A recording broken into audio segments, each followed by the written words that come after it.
Welcome back to our channel 217 Prince YT.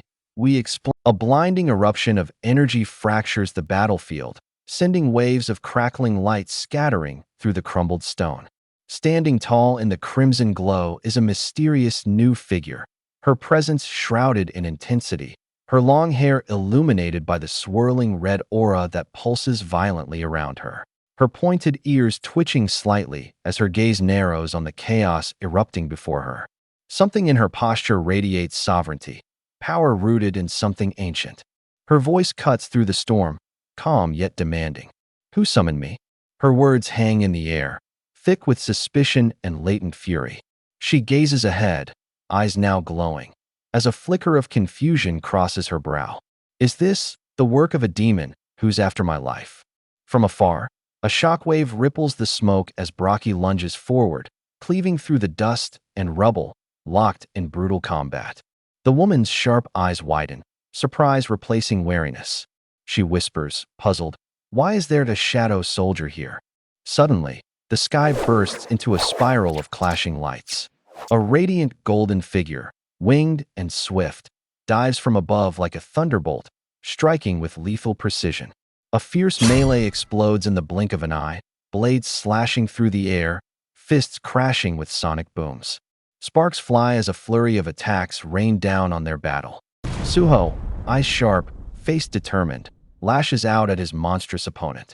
As dust erupts, Suho breaks through with a forceful dash, fist clenched tight, eyes locked on his next target. With this, he growls, voice low and resolute as he launches himself forward. It'll be one down. A surge of violet electricity dances across Suho's eyes as they narrow with focus. His perception sharpening, the battlefield locked in his sight. The storm of chaos crackles louder as the ground shatters beneath the weight of power. Suho rockets forward, cloaked in arcane lightning. The other lunges forward, feral and hungry, but Suho counters. Landing hard, his boots skid against fractured stone. The echo of another snarl cuts through the haze, followed by a shiver in his spine. The enemy's presence looms again, but this time, not alone. "Arg!" He growls through clenched teeth as the pain of resistance strikes. His mind tightens. Another presence, interfering. The combination of these two demons, fast, relentless, coordinated, is proving overwhelming. The monster hears a voice behind him. "Youngest, be careful." The demon glances briefly at the armored figure, nodding. "Thanks, but time is short." A cold realization flickers within him. If this fight drags on much longer, he'll burn through all of Gray's mana. The possession won't last forever. Even Brocky, once mighty, now a weakened echo of his past as a shadow soldier, is barely holding one at bay. They're relentless. His instincts scream at him. He needs to split them up. He needs to change the flow. But how? The violet-haired demon lands gracefully before him, her aura pulsing like an open challenge. She speaks, her tone cold, precise. "Let me ask you this." And in that moment, time slows. Suho's expression doesn't shift, but his mind sharpens. The question hangs between them, framed in frost and lightning. The air was heavy with mana and steel as the mysterious female knight emerged from the dust and shadows. Her steps, though slightly unsteady, bore determination as her sharp eyes locked forward. Her voice, though weathered with fatigue, cut through the silence like a blade. "Where is Mr. Sung Jin-Woo?" Her question rippled through the battlefield, drawing startled gazes. The cloak of darkness behind her shimmered, and Suho's eyes narrowed in disbelief. A wounded female knight, and she's asking for father? Baru, in his spectral wisp form, hovered beside Suho, his voice low with awe and confusion. Where did she appear from? Then, as the knight's eyes met Baru's glowing form, a flash of recognition lit up her face. Her breath hitched. That voice, her tone cracked, a blend of hope and heartbreak. "Are you, Baru?" The moment of reunion shattered the grim tension. Her hands shot out instinctively, clasping the wispy projection of the former Ant King. "Yeah, you're Baru. Where's your body? I'm so happy to see you." Joy flooded her expression, brushing away the weariness of battle, if only for a heartbeat. But the moment was fleeting. "Where's Mr. Sung Jin-Woo?" she pressed again, her urgency sharpened by the presence of an unfamiliar figure. Her gaze shifted towards Suho. Who's the male human that's with you?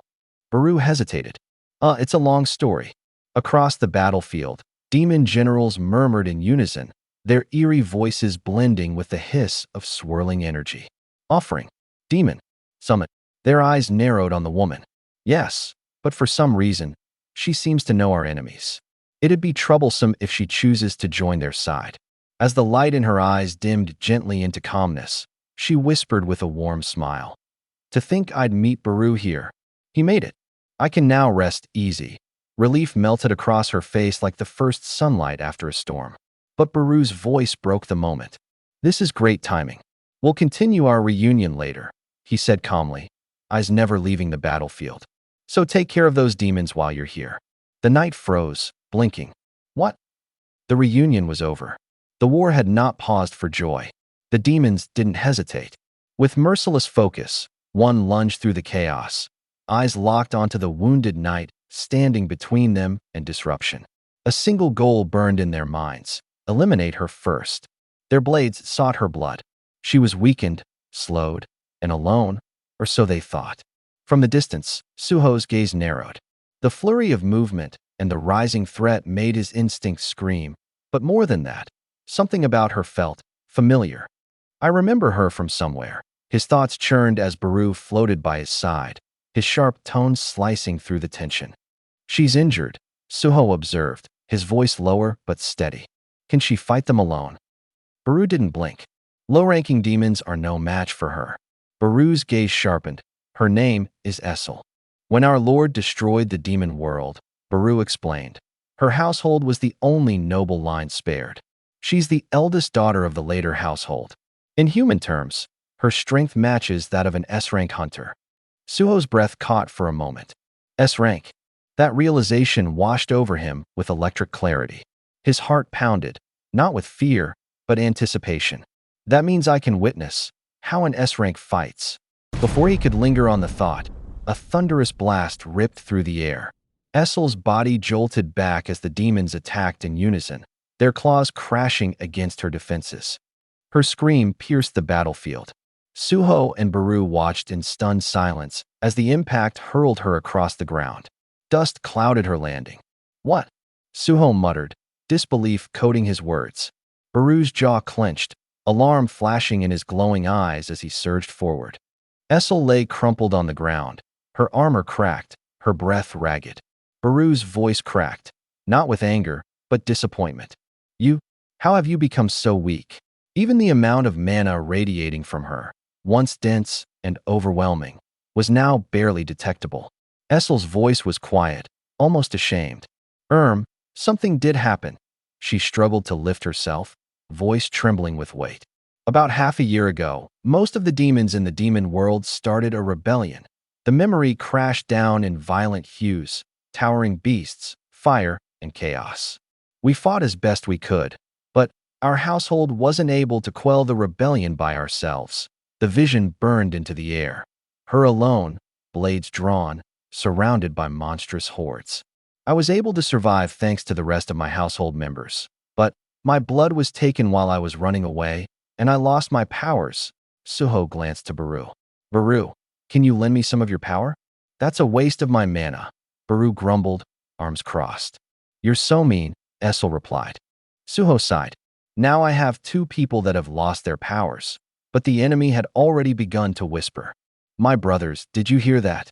Towering, hulking, and twisted by bloodlust, the demon sneered. I couldn't recognize her because she's gotten weak, but to think there's a survivor from the later household. He leaned forward, claws twitching. This is a chance for us to become stronger by consuming the blood of a demon noble. Suho's jaw clenched. If I could fight them one-on-one, I could easily take care of at least one of them. Baru's eyes lit with cunning. Oh, I have a good idea for that. The time has come to use the ability I got back after recovering some mana. In the next instant, a blinding surge of crimson flared to life. Baru's power surged toward the Essel. Alert! Baru has used the skill, Harsh Orders. A burning red aura enveloped Essel as the notification echoed through the system. Alert! The skill, harsh orders, has increased Essel's stats by 50%.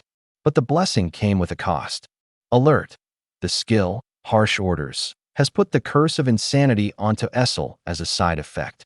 And as her figure rose, the battlefield trembled in anticipation. The demon noble had returned to the fight, but at what price? As the crimson aura of madness swirls around her, Essel lunges forward like a predator unleashed, Baru's amplified power blazing through her body in chaotic surges. With wild, frenzied eyes, she howls across the battlefield, her voice torn between agony and rage. From behind, Baru casually throws his hand forward, commanding with biting sarcasm, "Go forth, useless female demon." Lightning bursts as her feet crash against the ground, and Essel launches herself into the fray, teeth bared and blades swinging violently. But from across the battlefield, Suho watches with a calm, calculating gaze. His head tilts slightly. Despite the explosive entry, Essel looks pitiful, ragged, and unstable.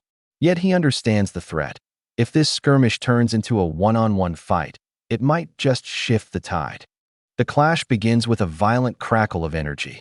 Shadows and flame twist through the air as the giant demon exchanges blows with Broki's claws, the air slicing apart around them. Essel darts in between, a blur of red lightning, her weapon colliding with demonic flesh as her screams echo with torment. Then, the demon struck. His claws sank into her side, drawing blood, his voice cold and victorious. Demon noble, blood obtained. Essel's mouth gaped open in shock and pain, her breath stolen, her body thrown like a rag doll. The blow tore through her momentum, and with a vicious snarl, the demon reeled back for the next strike. But he never saw the counter coming. A foot slammed down. In a single explosive step, he vanished. And in the blink of an eye, he reappeared behind the demon in perfect silence. And strike again with amazing speed. The impact was devastating. Suho strikes again with brutal force, a burst of mana erupting like a nova. The demon's body twisted grotesquely before crumpling to the floor, smoke rising from the ruin he left behind. Then, the final blow landed. Suho's blade slices through the demon. After that, alert! You have killed a low-ranked demon. Alert! You have leveled up. He stood motionless for a heartbeat, then exhaled. One down for now. Another alert shimmered in front of him. Alert! Vulcan's horn has devoured the demon's soul. Effect: devoured demon souls, 1. Effect: destructive urges increases physical damage by 31%. A faint smirk curled at the edge of Suho's lips as his gauntlet pulsed with dark red energy. The power of the consumed soul now his to wield. But across the battlefield, chaos still reigned. The remaining demon brothers stood stunned. One of them growled through clenched fangs, his voice thick with disbelief. The youngest is dead. His claws tightened, eyes darting to the blur of violet tearing through the battlefield. Damn it, I need to do something about this crazy woman. But Essel was already upon him, her face twisted by rage, insanity, and something primal. Her red eyes burned with violence, and her scream cut through the storm like a banshee's wail. A system alert flashed into the battlefield haze. Essel's power-enhanced frenzy had reached its limit. Her body trembled, breath ragged, mana drained completely.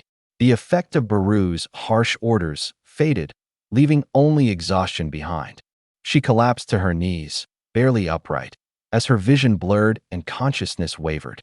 Then, the demon's eyes widened in shock, unable to react in time as its life was extinguished. A sharp voice echoed in the air. What?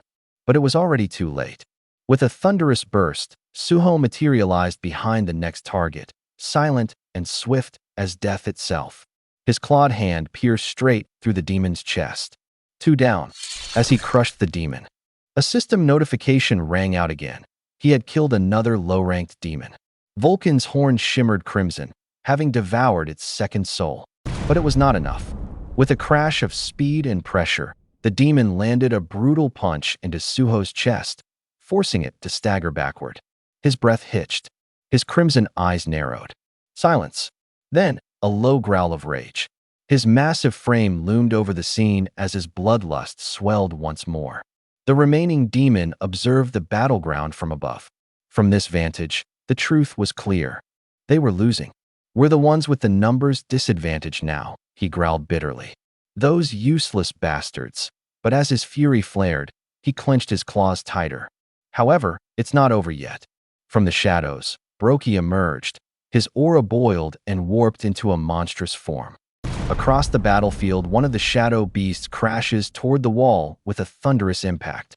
Brokey's eyes widened, caught off demon by the sudden, violent eruption. Before he can react, the hulking figure of the demon surges toward the Essel like a storm, crimson lightning trailing behind its horns, each movement a declaration of fury. Below him, Essel stands defiant, her body tensed, her breath ragged, but her gaze unshaken. The demon's thoughts sharpen into singular resolve. I need to get stronger, he thinks, by consuming the blood of the demon noble. Yet just as his claws stretch forward, so close to his goal, a figure intercepts the air. Not a chance. The voice cuts clean through the chaos, and a figure crashes down from above with overwhelming force. It's Suho. His strike drives straight into the demon, halting its descent and cracking the momentum with a deafening impact. The demon's body twists under the blow, fragments of obsidian-like armor flying off from the hit, scattering into the shadows. Suho lands without looking back, eyes glowing faintly with quiet arrogance. Leave something for me to absorb, he mutters, a smirk creeping at the edge of his lips. Then, from the depths of the battlefield, a pulse reverberates, a chilling, monstrous presence stirs. Brokey. The name drips with familiarity and dread. Eyes like smoldering coals blink open, and the maw of a beast unfurls, revealing rows of jagged teeth etched with lightning. The monster towers into view, muscles rippling with fury and blue light crawling like veins across its skin. Then he landed the final blow. Essel's body collapses forward, barely held up by trembling arms. Her breathing is ragged, her vision blurred. The sharp pulse of pain radiating through her chest is almost enough to drown out the sound of shattering rubble behind her. A familiar voice calls out through the settling dust, smooth and direct. Are you alive? Baru hovers in the air, his glowing form flickering with loyal curiosity. Straining, Essel groans and lifts her head just enough to respond with a weary pout. Baru, you're so mean. But even in her exhaustion, confusion blooms in her eyes. A deeper thought creeps in, her lips parting slightly in disbelief. More importantly, how? I can't believe there's another human, other than Mr. Sung Jin-Woo, who can use shadow soldiers. Her eyes flicker toward the figure still standing in the center of the battlefield. Her voice drops into a whisper, carried by a pulse of uncertainty. Who is he? Baru's eyes narrow with clarity, his tone cutting with insight. You're not loyal enough, so you can't recognize him. He drifts closer, his wings beating in the aftermath of war. Try your best to remember. A beat of silence hangs in the air.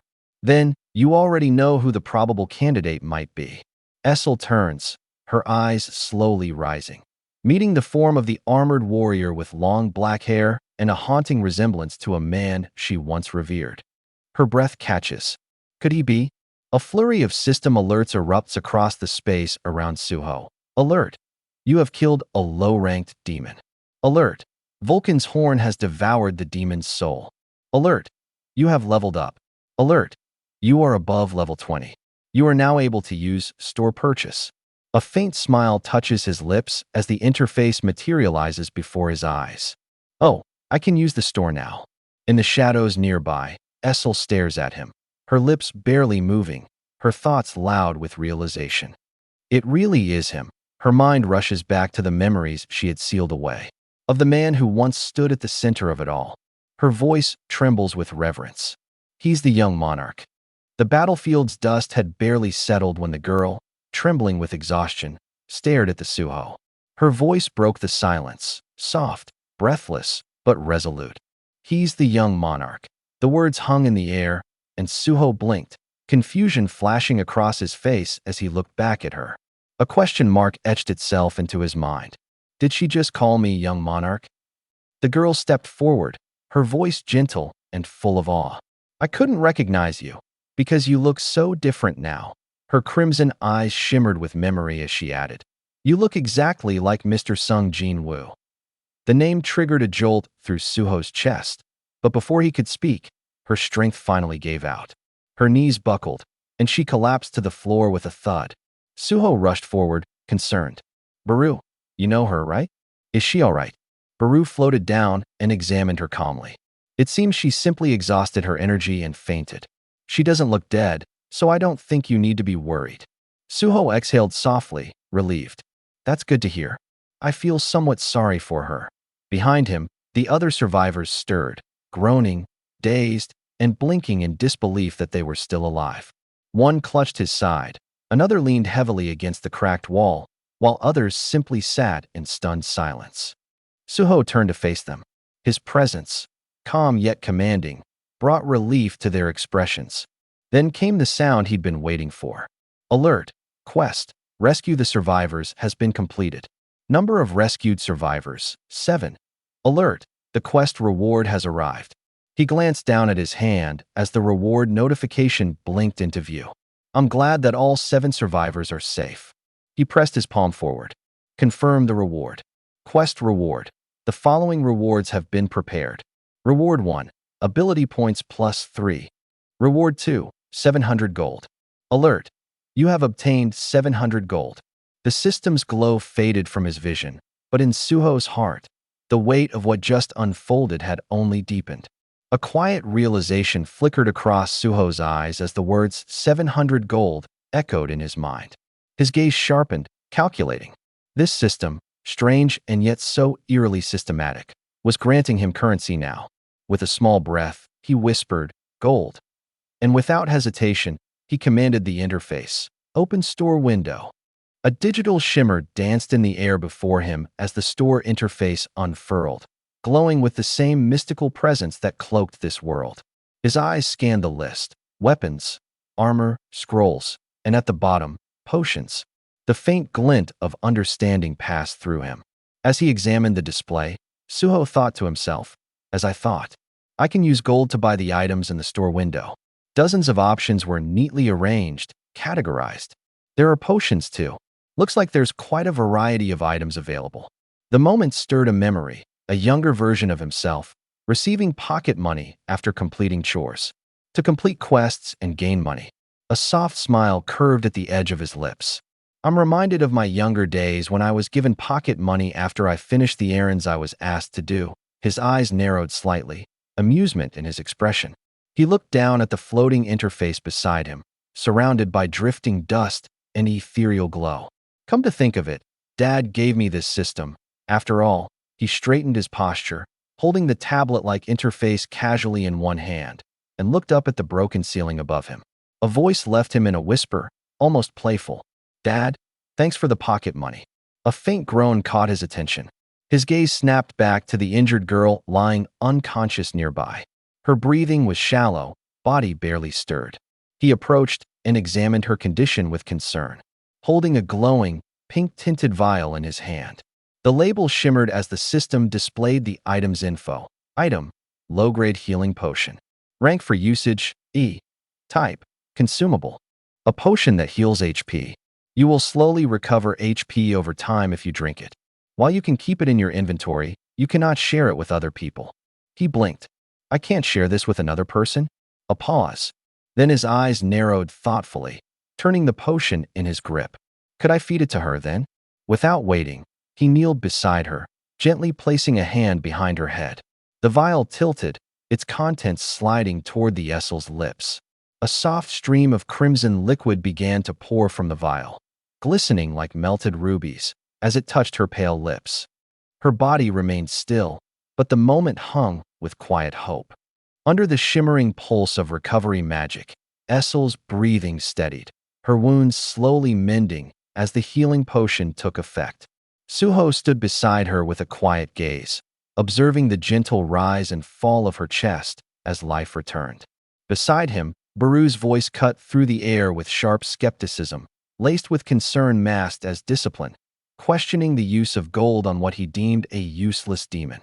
Baru murmured with admiration, calling Suho generous, his tone filled with devotion. But Suho remained grounded. His expression didn't change, though his voice softened. He couldn't leave her here. Whatever her origins or allegiances, she had bowed before him. She had called him young monarch. That alone meant she recognized something in him. Without hesitation, he instructed Baru to carry her to the shadow dungeon. Then, turning to Brokey, he gave another order, one wrapped in a tactician's resolve: gather the corpses of the demons that had been defeated. A vortex opened behind them, swirling with raw power and promise. Brokey moved ahead, dragging the broken demon bodies through the glowing portal as ordered. Suho remained behind, gripping the sword in his hand. He still had something left to do. Hovering behind him, Baru's voice echoed again, asking if he would not follow them into the dungeon. But Suho's answer was simple and firm. There was unfinished business here. He turned and walked through the ravaged remains of the battlefield, his steps carrying him toward two grotesque, charred figures, chained upright, their bodies cloaked in flames that licked across their skin but never consumed. Suho stared at them, his heart tightening. "Mistborn," he murmured. "I thought this when I first saw them, but they look like they're in pain, like they're engulfed in flames." He clenched the sword tightly, the storm swirling in his heart echoing through the weapon's weight. "I'm sorry," he whispered, stepping forward. "This is the only way I can help." With a single breath, he swung his sword in a sweeping arc, channeling his power. "You have used the skill, Storm Slash." The blade ripped through the air like a tempest. The chained figures were consumed in a storm of energy and silence. A final mercy. Above, in the world of sunlight and dust, a foot stepped out of the ruined subway tunnel. Rubble cracked beneath its weight. The camera panned upward, broad shoulders, black slacks, untucked shirt, and eyes like blades scanning the station with precision. Agents of the Hunter Association gathered outside, their uniforms dirted, their expressions stern. They had arrived to survey the aftermath of something beyond their understanding. A suited investigator gave his report. "We discovered corpses of thorn lizards and mistborn within the field-type dungeon. But based on the injuries of the dead hunters, it doesn't look like they were killed by monsters." Images of mangled bodies lined the wall behind him. "We also discovered a partially destroyed underground room with sword marks." The commanding officer frowned. There was something else besides the monsters. Just then, a voice piped in. "I'll take my leave now." The officer turned. "Wait, are you Mr. Mdogyen? The one who reported this incident?" Dogyun stopped mid-step. "Yes. There's a record of someone named Sung Suho in the collection team. Do you know him?" Dogyun smiled sheepishly. "Oh, he's a junior of mine. Came to help me." "Where is he now?" Dogyun hesitated. "Oh, The silence was telling, but he quickly masked it with a light chuckle. "After we came out of the dungeon, he went to a safe place to hide." He scratched his head. "It's embarrassing, but there's nothing E-rank hunters like us can do other than ask the Hunter Association for help." The officer gave a rare nod. "You did great." He placed a hand on Dogyun's shoulder. "You made the best decision an E-rank hunter could, just as the manual instructed." The team leader barked out orders. "I want all of you to keep looking. Don't miss any traces." Dogyun sighed in relief as the officer walked past. But inwardly, his thoughts churned. The person who saved the hunters, the one who cleared the dungeon. It had to be Suho, right? The wind stirred as Dogyun's thoughts quietly echoed beneath the bustle of the recovering streets. He gazed at the clouds, uncertainty wrinkling his brow. Though Suho had kept his rank hidden, there was no malice in his aura, only a strange, unfathomable calm. Whatever secrets Suho carried, Dogyun believed they weren't born from selfishness. He would wait. He would trust. He would believe in the boy who'd saved them all. Far away, in the heart of a ruined district now overrun with overgrowth and scorched buildings, a soft pulse of demonic energy trembled in the air. The night loomed heavy over the wreckage, shadows slipping like oil across the fractured ground. Within the heart of the rubble, Essel sat silently, her violet eyes dim with exhaustion. Her voice was calm, reflecting on all that had occurred, on the invasion that had once threatened to collapse dimensions. She spoke solemnly to the floating shadow wraith beside her. The Shadow Monarch had once departed this world to stop the invasion of the outer world. Baru spoke. "A command had been given from our liege. To send me to Earth, to break the young monarch's seal." But the young monarch had already surpassed expectations. Suho had broken the seal himself, long before any help arrived. Now free, Suho stepped forward, locking eyes with Essel. His tone was unsure, searching. Essel, right? Have we met before? Her gaze softened in recognition. Yes, we met before, in the tutorial you went through. You said you'd remember me. Have you forgotten me? His brows tightened. For some reason, that time in the tutorial was nothing more than a fog. Faces and voices blurred like fading dreams. He scratched his head awkwardly, until, like a bolt of lightning, a memory struck him. Her face, her aura, the moment of surrender. Oh, he gasped, a realization flashing behind his eyes. Suho muttered with dry sarcasm. The one who surrendered the moment she saw me. Essel shrank under the judgment, unable to deny it. Baru's words continued with biting amusement. You did such a half-assed job when you were supposed to be testing him. Her silence admitted guilt. Then Baru's tone shifted as curiosity overtook scorn. That aside, why have you become so weak? What happened in the demon realm? The question hung between them like a blade midair. Essel's eyes lowered, and her voice trembled with the weight of memories yet to be spoken. About that, Essel's voice turned solemn, her gaze softening with the weight of the past. She began to explain, not just to Suho, but perhaps to herself as well. The burden she carried was not just one of failure, it was one of legacy. She recalled Baru's account, how the Shadow Monarch had vanquished the Demon King and brought down the nobility that once reigned. In that power vacuum, the later household rose to prominence, the #1 family in the demon realm. They waited in loyalty and silence, hoping the Shadow Monarch would one day summon them to his side again from the dark halls of the demon castle. But decades passed. The silence from the monarch continued, and so they lived quietly, peacefully. Until, half a year ago, everything changed. A disturbance began to ripple through the demon realm. It started small, rumors of a mysterious substance called stardust, a forbidden magic amplification stimulant. Its effects were subtle but devastating. Distributed secretly among the demons, it sparked a dark evolution. The balance of power began to tilt. Suho's eyes sharpened, the name echoing in his mind, Stardust. He remembered now. The demons he fought, in whispers and panic, had mentioned it. Images flashed before him, those twisted, empowered foes. Their eyes burning with unnatural rage, their bodies surging with unstable magic. Essel continued. Stardust had very little effect on high-ranking demons, but for the low-ranked ones, it was transformative.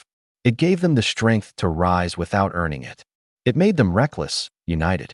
With new power and purpose, they began to converge under one cause: to overthrow the Shadow Monarch's legacy.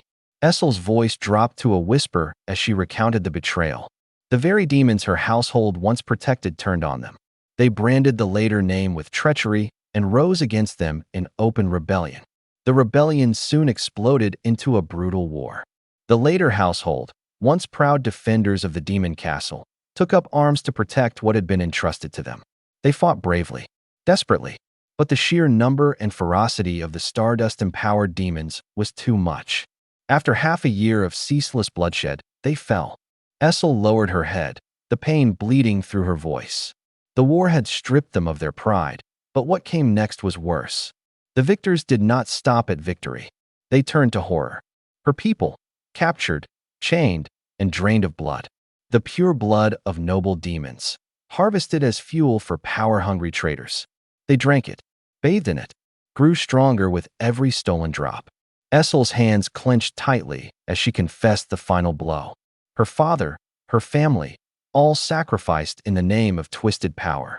Her strength, once unrivaled, now reduced to a flicker of what it had been.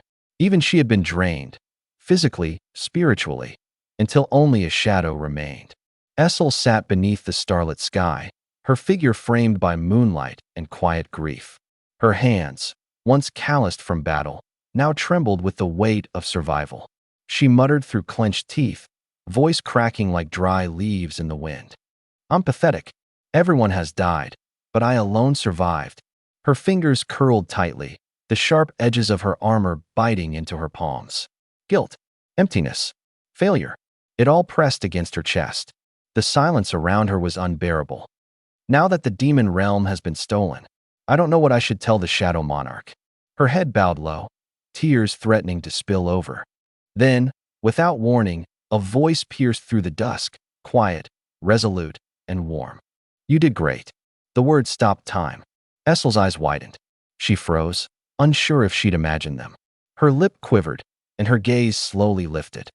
I had times, he admitted softly, when I wondered what Dad would do if he were me. The boy who bore his father's legacy took a step forward.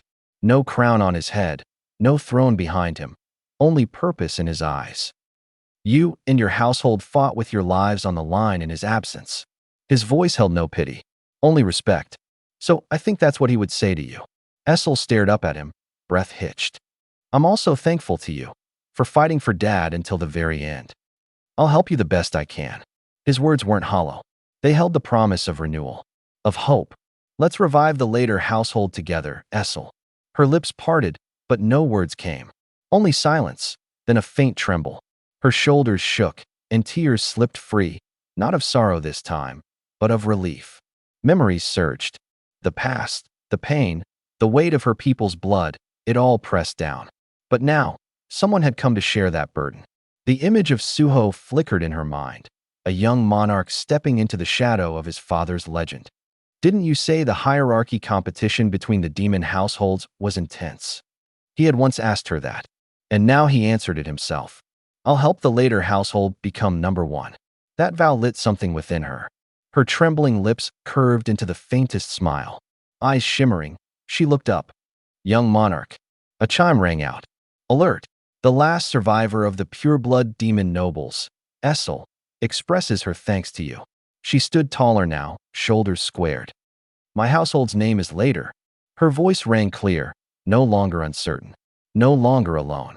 Another alert surfaced, as if the system itself acknowledged the bond forged in fire. Alert! Will you recruit the descendant of White Flames as your teammate? Yes or no? The choice was clear. A monarch had risen, and the later flame was about to burn again.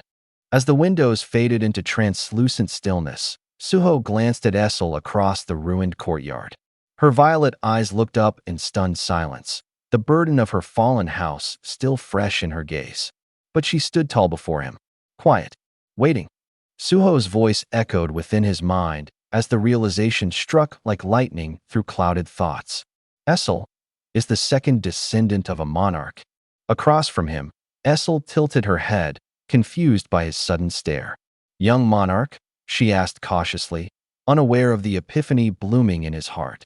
The system repeated its message, almost as if affirming his suspicion. The last survivor of the pureblood demon nobles, Essel, expresses her thanks to you. The thought echoed louder now. Could it be because she's the only pureblood demon noble that survived? Suho didn't hesitate. His lips moved with resolve. Yes. The system acknowledged him immediately. The descendant of White Flames is now your teammate. And then, because of your bond with the descendant of White Flames, a bond skill has appeared. A new window flared into view. Bond skill, Demon Blast, charge amount, 0%. Receive the energy of the descendant of White Flames and discharge a powerful blast. Essel gasped, looking at her hands in disbelief. What? I suddenly have a status window. The implications shocked her to her core. I didn't know since Gray can't talk to me, but I guess my teammates can see the status window too. Baru turned towards Suho, her voice shaking. Young monarch, could it be? Suho confirmed it again with a calm and steady, yes. The truth struck Essel harder than any blow she had taken on the battlefield. Her breath caught in her throat, red eyes wide with disbelief. Essel has become my teammate as the descendant of White Flames, Suho's inner monologue stated. Essel's heart trembled. I'm the descendant of White Flames? The ruined city echoed with silence as Suho, Essel, and the others stood before a lurking shadow beast. The tall buildings around them bore scars of previous battles, their windows shattered, walls cracked. Now was the perfect time to test their new strength. With a calm but resolute voice, he turned to Essel. Let's try out the new bond skill then. Essel, are you ready? Essel nodded, determination flickering like embers in her violet eyes. Yes, young monarch. And in that moment, a current of blazing red energy surged between them. A system alert blared into Suho's vision. You have used the bond skill, Demon Blast. In the next heartbeat, a whirlwind of flames erupted from Essel's. The energy twisted and spiraled around Essel, then discharged as a blinding inferno, pure white flame laced with power. Suho stumbled slightly, the sheer force overwhelming even him for a moment. Oh! He caught sight of Essel collapsing to her knees, panting heavily. Her energy had been completely drained from channeling the skill. This is Essel's bond skill, he murmured, eyes widening with newfound respect. Essel, he rushed to her side. With a faint, apologetic smile, she looked up. My apologies. I depleted all my energy after using the skill once. Suho shook his head. Don't worry about it. Just rest. Red lightning still danced across his skin, the aftermath of a force far greater than he had expected. He clenched his fist, still humming with power. Just one use consumes all her energy? Just how strong is it? He wondered aloud. As Essel lay catching her breath, Suho stood tall, feeling the lingering warmth of her energy coursing through him. Essel thinks. To think there's a skill where I can send my power to the young monarch. Suho amused. It must be a powerful attack, right? Without hesitation, he punched forward with all the built-up energy. The impact created a shockwave that shattered the stone ground in a wide radius, webbing cracks across the battlefield like glass struck by a hammer. The silence that followed the devastating strike echoed through the hallway like an unfinished sentence. Suho stood with narrowed eyes, his gaze on the faint crack etched into the pavement. Baru hovered beside him, blinking with uncertainty. It didn't feel any different. Suho's voice was quiet, puzzled. He confessed that the bond skill is different compared to Grace. Essel, watching from behind, seemed stunned. That single blast had consumed her entire reserve of power, and this was all it did. She stared at the minimal damage in disbelief, while Suho tried to make sense of it. Maybe it was because the skill's charge was currently at 0%. Without instructions on how to replenish it, its potential remained locked. Just then, Baru floated closer, eyes gleaming with a question. He asked if he could feast on the demon corpses that had been transported to the Shadow Dungeon. Suho declined, explaining he'd intended to use shadow extraction on them first. Baru perked up. Suho hadn't yet tried extracting shadows from demons before. Why not give it a shot now? Extending his hand over the slain corpses, Suho summoned the power once more. Arise. A glow erupted, but the system responded before anything could take form. The mana was corrupted. Shadow extraction had failed. The message struck deep. Even the Shadow Monarch's power couldn't draw shadows from demons with defiled souls. Baru hovered closer, thoughtful. That must have been why the original monarch made contracts instead, like the pact with the later household. Corrupted souls couldn't be turned into soldiers. Suho nodded grimly. There was no salvaging these ones. Baru, you can eat them. The ant soldier lit up in gratitude, but from behind him, Essel sulked, eyes wide and a bit offended. She muttered under her breath. I can't believe they just called me corrupted. That's so mean. Suho knelt down beside Essel, gently offering her a glowing potion, its radiant hue pulsing like a heart full of light in the dark corridor. Here, you'll feel better after drinking this, he said, his voice steady, reassuring. Essel accepted the potion with a faint, grateful smile, her strength barely holding her upright. Thank you. I feel like I'm inconveniencing you. Suho looked at her, thoughtful. Come to think of it, you probably don't have any place to live right now. A pause, then a quiet offer, spoken with certainty. You can use this city area freely. Essel's eyes widened in surprise. She stared at him, overwhelmed by the kindness. Young monarch, you're going that far to help me. In the silent air between them, the system issued a sudden alert. Alert! A part of the Shadow Dungeon has been designated as the White Flames Territory. Alert! The owner of the White Flames Territory has been designated as Essel later. Suho simply smiled, brushing off the weight of what he had done. You're my teammate. Don't fret the details. The warmth between them was interrupted by a sudden shriek, sharp and metallic. Startled, Suho turned toward the sound. What's wrong, Baru? The shadowy ant hovered tensely, its aura flickering in agitation. Young monarch, in the memories of the demons. His voice trembled, then dropped in pitch with urgency. I found a clue about Iterim's apostle. Suho's gaze narrowed, his mind shifting instantly back into focus. Chapter end here. For more, like, share, and subscribe.